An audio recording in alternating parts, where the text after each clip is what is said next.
Hi, this is Kevin from AMT Software, and this is the fifth video in a series of lessons intended for users who are new to Prospector. If you haven't gone through the previous lessons, you should do so before continuing. In this video, we'll be going over the remaining stock model and how it can help us create programs. So let's get started. Prospector knows how much stock is at each point on our model. This is known as the remaining stock model. Initially, the stock is calculated based on the block. Every project has a block associated with it. This is defined during project creation. I didn't go to that page on the wizard in the first lesson, but the initial block is built based on the bounding box of our model. And I can display the block using this icon. This will show or hide the block. This is represented as wireframe. During the verify phase of the build process, Prospector calculates the stock machined by each program. So whenever you create a new 3D program, when you start creating a new one, you know how much stock is at each point. So when I go into the new 3D program wizard, I have two representations of the remaining stock model. First, I'm going to come down to the stock model view. This is a 3D representation of the stock model, the remaining stock model. This is for visualization only. This view works very much like the 3D view. The zoom, strokes, and short keys work just like they do in the 3D view. And you can see I've got cusps here on going down this wall, going down in this pocket.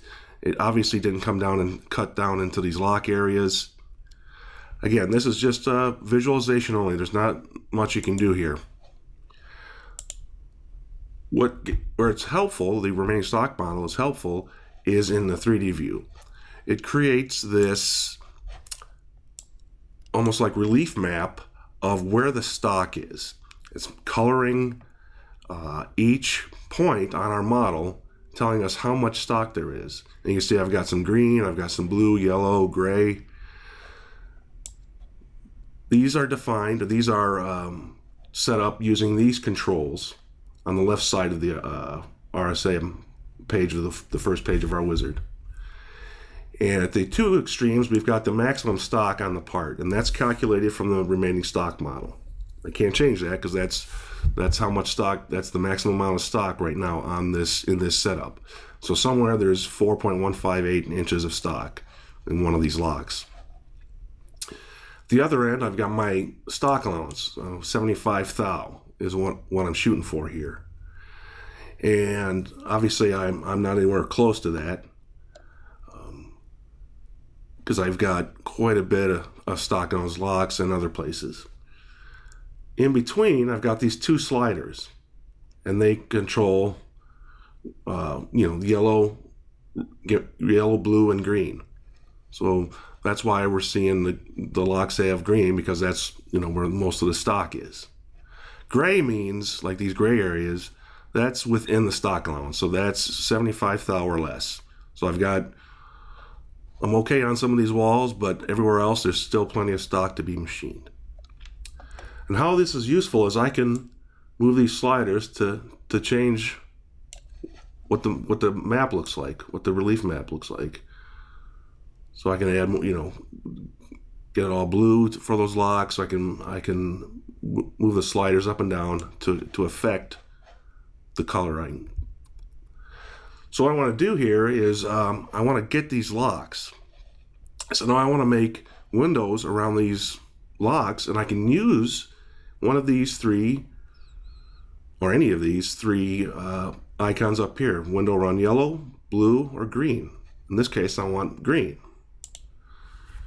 When I click on that, it made windows for me around all the green areas, which are the four locks.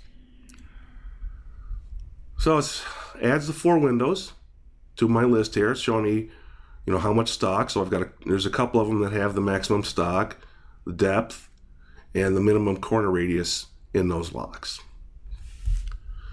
I'm going to select all of them by clicking on the first one and then holding down the shift and clicking on the last one. Pretty standard stuff.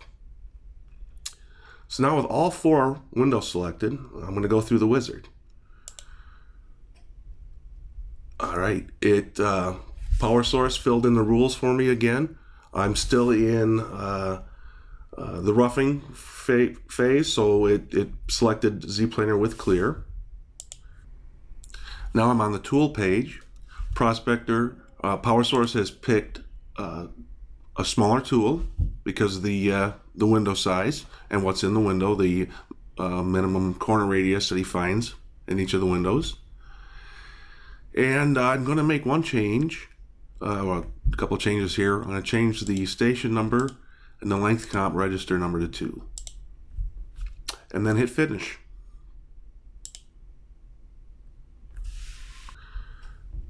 I'm done with this.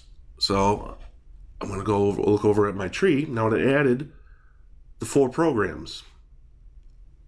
I've got my prog 2, 3, 4, 5, again, continuing from the program prefix I defined in my setup. And I've got I got my gray balls here. So now I need to build, so it'll build those 4 programs. Again, generating is actually calculating the toolpath, and then during the verify phase, make sure it doesn't gouge, no stock collisions, and keep updating the stock model.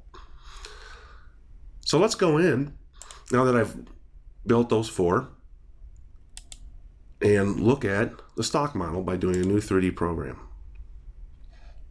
Now my picture has changed quite a bit. Now my maximum stock is much, much better. 0.353, probably down here in the pocket where you couldn't go down any further. And again, I could come in here and play around with these sliders to get it to where I can create windows around a green again, or blue or yellow. But here he's pretty good at he's pretty close. So I think I might move on to semi roughing after this. So take a quick look at the stock model view at this point. Now I can see, oh yeah, I've gone down into these locks very nicely.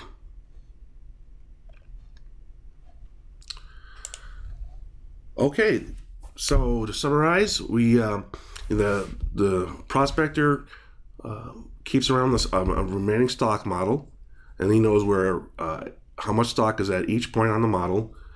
Each setup has its own RSM, and each program knows where he cut, so that when you make a new 3D program anywhere, it'll update the remaining stock model to show you the accurate picture. I hope this was helpful. If you have any questions or comments, please email us at support@amt-software.com. We'll see you in the next lesson.